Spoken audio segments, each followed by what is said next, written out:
Baik, Assalamualaikum warahmatullahi wabarakatuh. Kembali kita ketemu dalam mata kuliah asuhan persalinan dengan tema atau pokok bahasan tentang partograf. Nah, untuk adik-adik yang belum pernah melihat tampilan daripada partograf, nah seperti inilah wujud atau tampilan daripada partograf. Oke.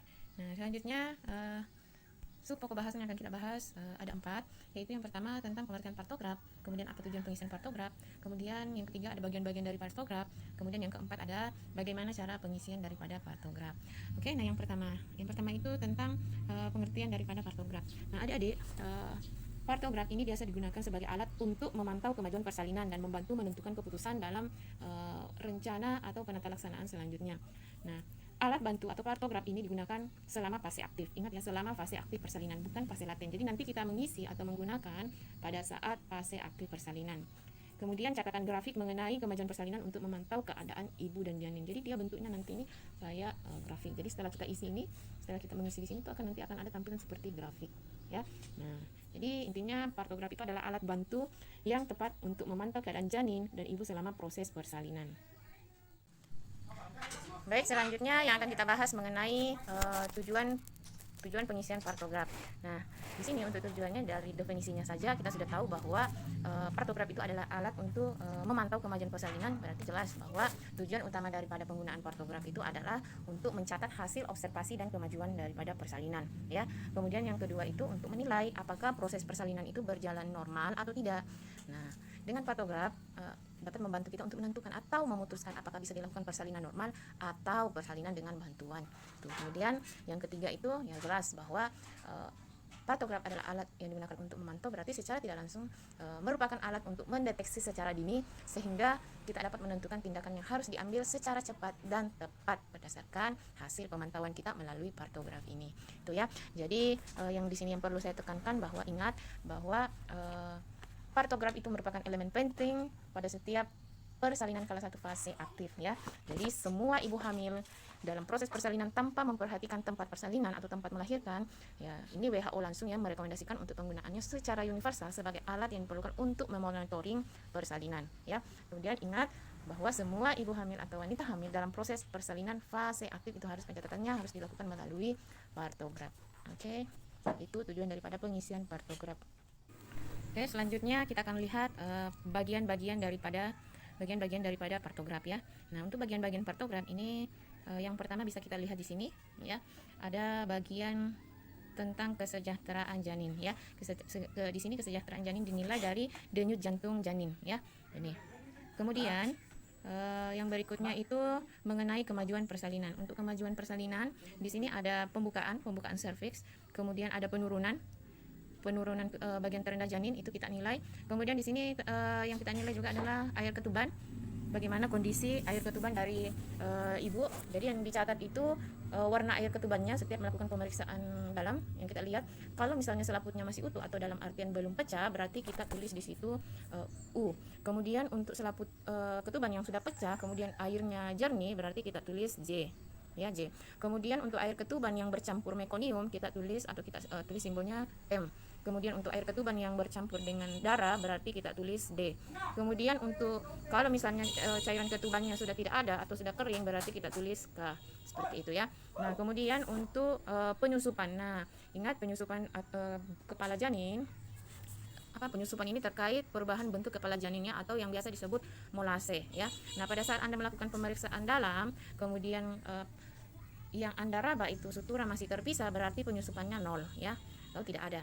Nah, tapi kalau misalnya pada saat Anda melakukan PT, kemudian sutura pertemuan dari dua tulang tengkorak itu tepat bersesuaian atau sudah nyambung atau sudah tidak ada celah, berarti itu positif 1, ya. Berarti ada molase positif 1.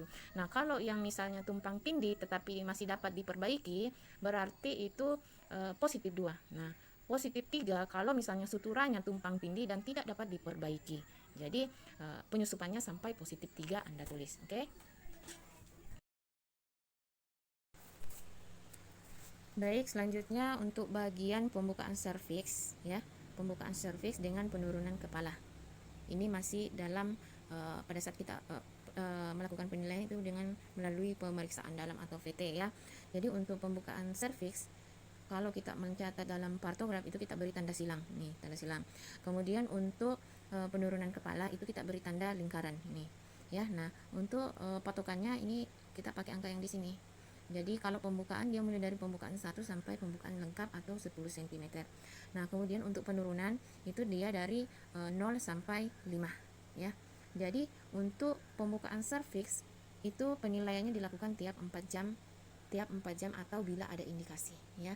Jadi biar tidak sampai 4 jam kalau memang ada satu dan lain hal yang mengharuskan kita harus melakukan pemeriksaan dalam kembali, itu boleh, ya. Cuman kalau misalnya dalam batas normal, tidak ada masalah atau tidak ada penyulit atau tidak ada yang mengindikasikan kita harus melakukan pemeriksaan dalam, itu kita lakukan tiap 4 jam. Oke. Nah, kemudian ingat untuk pembukaan serviks itu kita melakukan pencatatan jika, ingat ini ya di garis bawahi, jika pasien sudah memasuki fase infartu kala 1 fase aktif. Jadi kalau fase aktif berarti dimulai dari pembukaan 4 cm sampai 10 cm, ya. Jadi patokannya dari sini. Jadi misalnya ada pasien masuk dengan pembukaan 5, berarti itu tandanya bahwa pasien sudah masuk kategori infartu kala 1 fase aktif. Berarti kita tarik garis ini dari angka 5 itu kita refleksikan ke garis waspada, berarti kita tanda silang di pas di garis waspada ini. Nah, kemudian kita baru mulai mencatat waktu di sini. Ya, jadi kalau di sini pembukaan 5 berarti pukul berapa kita melakukan VT. Nah, itulah yang kita catatkan di sini. Mulai dari sini. Jadi satu kotak ini artinya atau memiliki makna 1 jam, ya. Nah, coba diperhatikan ini dalam satu kotak ini, satu bagian kotak ini ada lagi kotak-kotak kecil, itu dibagi 2. Nah, kotak-kotak kecil ini artinya setengah jam, ya. 30 menit. Oke, nah, kemudian yang berikutnya yang harus kita perhatikan di sini pembukaan serviks. Nah, ini ada garis waspada. Jadi, pada saat kita melakukan pemantauan, nah, perhatikan garis waspadanya. Jika pembukaan mengarah ke sebelah kanan garis waspada, itu artinya kita sebagai bidan harus mempertimbangkan adanya penyulit. Ada apa? Kenapa pembukaan serviks atau infartu kala satunya ini sudah melewati garis waspada ini, ya. Jadi kalau misalnya kita ngomong, tapi dia sudah melewati garis waspada, nah ada apa? Itu pertimbangkan untuk dilakukan rujukan atau tidak. Oke? Nah, kemudian selain garis waspada, ini juga ada garis bertindak. Ingat bahwa garis bertindak tertera sejajar dengan garis waspada. Jika pembukaan serviks berada di sebelah kanan, berada di sebelah sini, sebelah kanan garis bertindak, maka kalau yang tadi di sini berada di sebelah kanan garis waspada, kita sebagai bidan harus mempertimbangkan untuk harus mempertimbangkan adanya penyulit atau tidak, ataukah pertimbangan untuk segera dirujuk. Nah, kalau dia pembukaan serviks berada di posisi kanan garis bertindak, maka itu artinya bahwa persalinan harus segera diakhiri. Oke. Nah, selanjutnya untuk penurunan kepala. Untuk penurunan kepala itu dilakukan melalui pemeriksaan abdomen bagian luar, ya. Jadi perlimaan.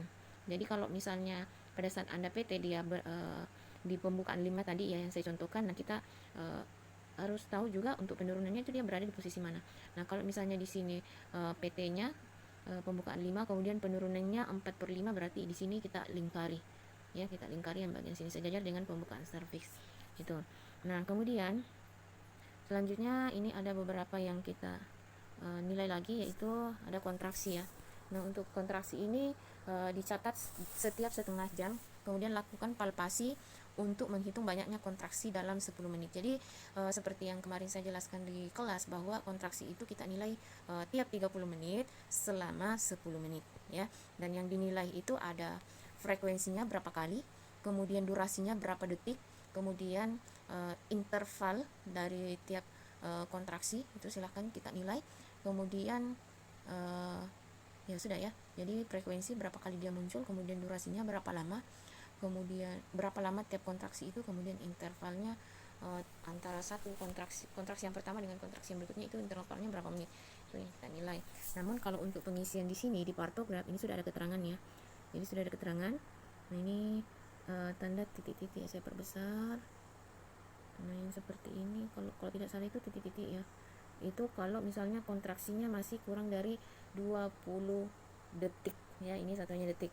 Nah, kita arsir seperti ini kalau durasinya sudah berada di antara 20 sampai 40 detik. Nah, kemudian untuk yang kita hitamkan gelap kalau durasinya sudah lebih dari 40 detik, ya. Jadi seperti tadi yang saya contohkan, kalau misalnya pembukaannya tadinya di sini di pembukaan 5. Oke, kurang pas ya. Jadi pembukaannya di sini, di pembukaan 5, kemudian perlimaan di sini, kita bundar seperti ini. Berarti jamnya kita isi di sini. Ini sini jam berapa ya. Kemudian untuk kontraksi otomatis harus lurus dari sini ya, lurusan dari sini. Jadi tidak boleh lagi yang bagian sini ini kita tidak isi lagi bagian sininya ya. Jadi kita hanya fokus ke sini, ini batasnya. Nah kalau misalnya pembukaan 6, berarti kita tarik garis dari sini. Nah, kemudian kita silang di sini, berarti yang kita fokus itu yang sini, ke sini, di sebelah kanan. Bagian sini ini kita tidak lagi. Oke. Kemudian tadi kan kalau yang ini durasi, Nah bagaimana kalau kita tahu bahwa dia frekuensinya berapa kali? Nah untuk menghitung frekuensinya kita berdasarkan kotak ini. Jadi kalau misalnya frekuensinya 3 kali dalam 10 menit, berarti 3 kotak ini mulai dari sini, ini kita isi 3 kotak ya. Jadi kalau misalnya durasinya masih 20 sampai 40, berarti kita arsir saja. Nah sebanyak 3 kalau misalnya memang frekuensinya atau dalam 10 menit itu 3 kali muncul his. Oke. Nah selanjutnya ada bagian oksitosin ya. Oksitosin itu jika memang pada saat impartu kala satu fase aktif itu kita ada penggunaan oksitosin, maka kita silakan tulis berapa ampul ya, atau berapa volumenya kalau misalnya kita kasih cairan, kemudian berapa tetes per menit ya, itu ini. Oke.